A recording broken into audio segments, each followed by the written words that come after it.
I, 28-year-old female, have been friends with Tess, 28-year-old female, since we were 13.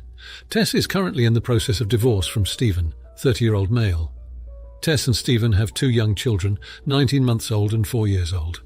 Prior to the divorce, Tess confided in me that 7 months prior she had met another man, Gary, and they had been going to the gym together to spend time alone. I told her that I didn't think this was a great idea to spend time with this person. Tess justified that it was just friendship, and she would not act on her feelings. New AP, affair partner, Gary also happens to be her mother's partner's son, so kind of stepbrother. They weren't raised together, which is a positive, I guess. I had my doubts as 3 years prior she had an affair with an older man.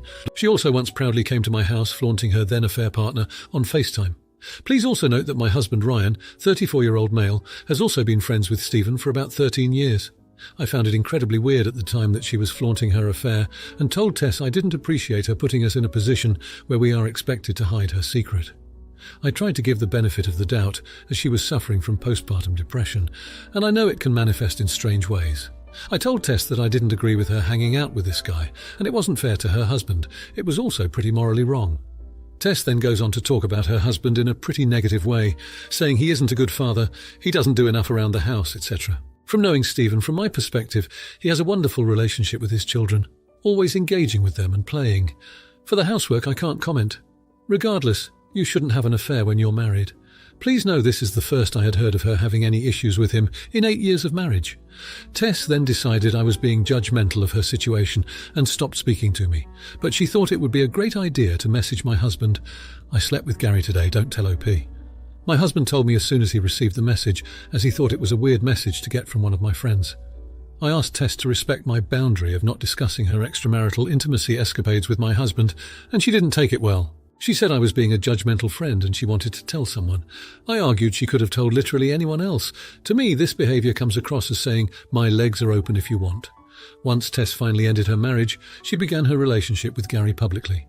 What also rubs me wrong is she hasn't been a great mother during this process of affair and divorce. I'm talking about letting her kids eat last night's dinner off the floor for breakfast the next day. She's also talking about how she scored a rich young guy with a sick millionaire dad. I can't watch it anymore and ended the friendship. Am I the idiot? Am I the jerk for throwing in the towel? Now, here are the comments. Comment 1. Not the idiot, not the jerk, but you should definitely offer to write an affidavit for the ex-husband if there are ever any custody issues in play.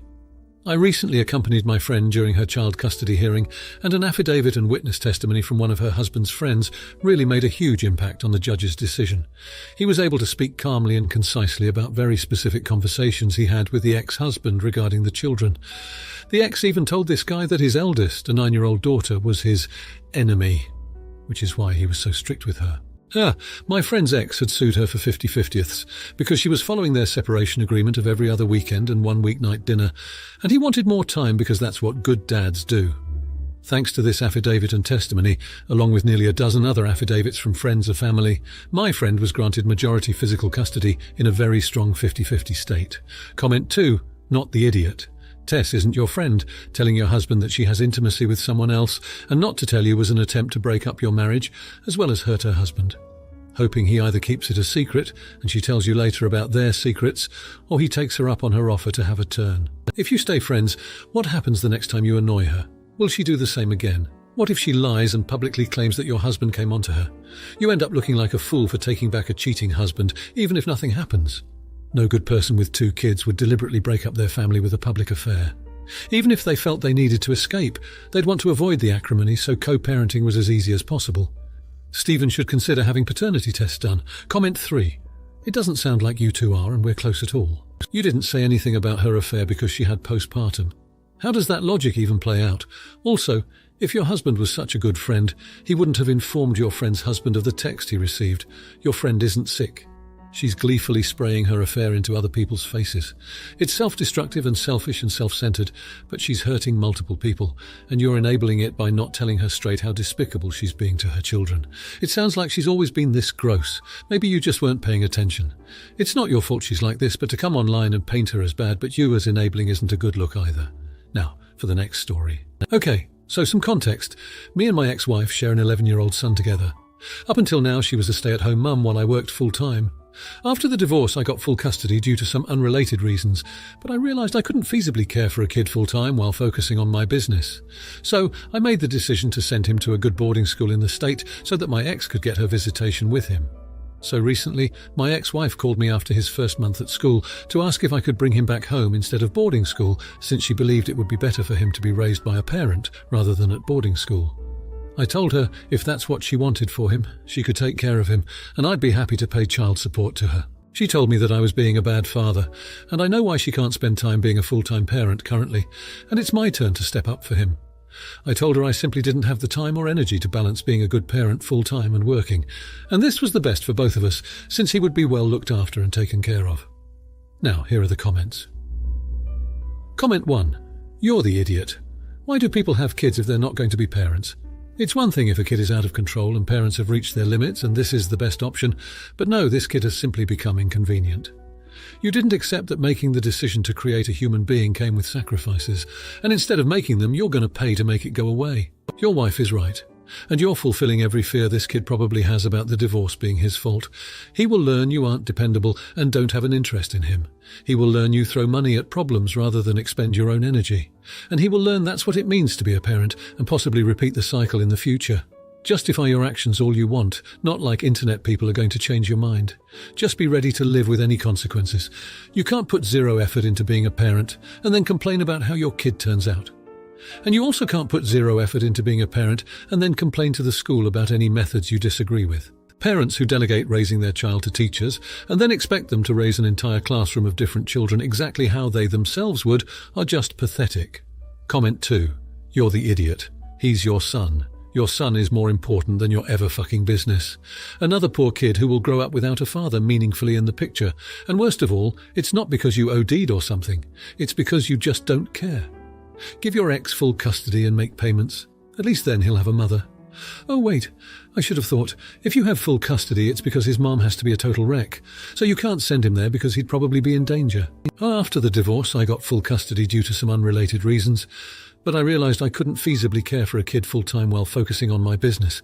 God, you're the idiot. Divorced and just threw your son to the curb, raised unloved by freaking boarding school staff. I can only hope this is a fake ragebait post. Comment 3. I mean, I get why boarding schools exist, but it just seems wrong to not have the time to be a parent and send your kid away like you're boarding a pet whilst on vacation. It's a lot to have your parents divorce at 11, have your whole life change, and neither parent seems to be willing to actually parent. Then you get shipped off like a nuisance. Your post is vague about your ex, and so I'm not sure if she's also an AH, but I feel you definitely are. Being well looked after by a boarding school is not a replacement for actual parenting. You're the idiot. Now, for the next story. Hello, I am a 30-year-old female, and my partner is a 31-year-old male. We are a mixed couple, with me being from South Asia and him being Australian. Every year my partner's aunt hosts our Christmas celebration. The first time I attended, I brought my special goat leg roast, which everyone loved.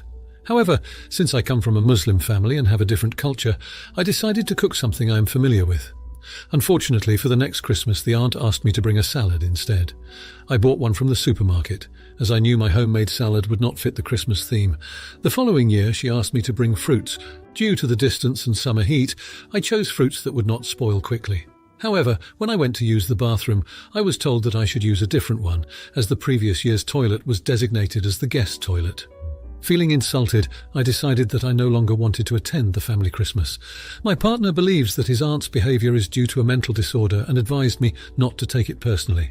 However, I'm still unsure if I am being unreasonable for refusing to attend. Now for the next story.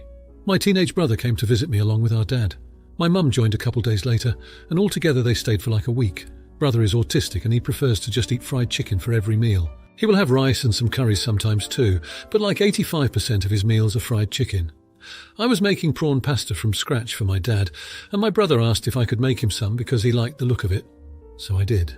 I have frozen chicken tenders in the freezer, so if he hates it I could have made those quickly. FWIW, my mum hates prawns, so they basically don't eat it at their home. She's decided though that means nobody in our family likes prawns. Anyway, when she arrived, my brother started raving about the pasta I made for them, and as soon as he mentioned that it had prawns, my mum lost it. She started yelling at me, saying I was inconsiderate of my brother's needs and that I should have just made him a fried chicken burger instead of trying to force him out of his comfort zone. It's been weeks, and she's still mad at me over it. Even more so today, because apparently little bro asked her to get the recipe from me. Am I the idiot? Now here are the comments. Comment 1. When I saw the header, I thought this was going to go the opposite, but absolutely, utterly not the idiot. In fact, as an autistic person, I salute you for finding another food your brother likes. And I suspect your mother is an even bigger idiot than she appears, because I bet there's other food she's kept from your brother because she doesn't like those foods. Comment 2. Not the idiot. If your brother asked to eat some of the food, ate it and liked it, there is no problem. You had a backup option of his favourite meal for if when he didn't like what you cooked. Sounds like your mother was mad you made a food your brother enjoyed, and she doesn't, so she doesn't want to have to cook it for him. Comment 3. Sounds like your mum is jealous you got your brother to eat something different. Or maybe she's upset she now has to cook something new. Maybe I'm wrong, but I don't see a problem here, so I just step back a while until she gets over herself. Not the idiot. Now for the next story. I, 25-year-old female, am getting married late January of next year. We have been engaged for almost a year now and together for 6 years. 2 weeks ago, my best friend and maid of honour came up to me and asked if I would be okay with him possibly popping the question at my wedding reception. I've known my best friend since we were 10 and couldn't be happier for her because I know she's been feeling a bit overwhelmed with weddings. I don't know what else to use while helping me plan mine, especially since they have been together for a longer time but had to wait due to personal reasons. I told the boyfriend that I would be okay with it. I'll even help plan it, but I needed to run it by my fiancé first. I promised to tell him by that night because again I was very excited and really wanted to make this as magical as my best friend had made my wedding for me. So I get home and bring it up immediately, and my fiancé goes a bit quiet and explains that he really wouldn't be comfortable with that. I'll admit I had already convinced myself of the idea and sulked a bit through the night as I told the boyfriend. But I didn't push and he took it well and promised to keep me in the loop for the next plan. I noticed my fiancé acting a bit off after that. At first I chalked it up to work stress, but 2 days after I asked if I could do anything to help. The proposal was genuinely not even on my mind by then. He said no, and that was that. But after much poking and prodding, he finally admitted that seeing me so excited for someone else's proposal on our wedding made him think maybe I wasn't as excited for my own wedding, like it wasn't as special to me as it was to him. I immediately apologised for making him feel like that, and I know he's still bothered by it, but I can't seem to figure out why.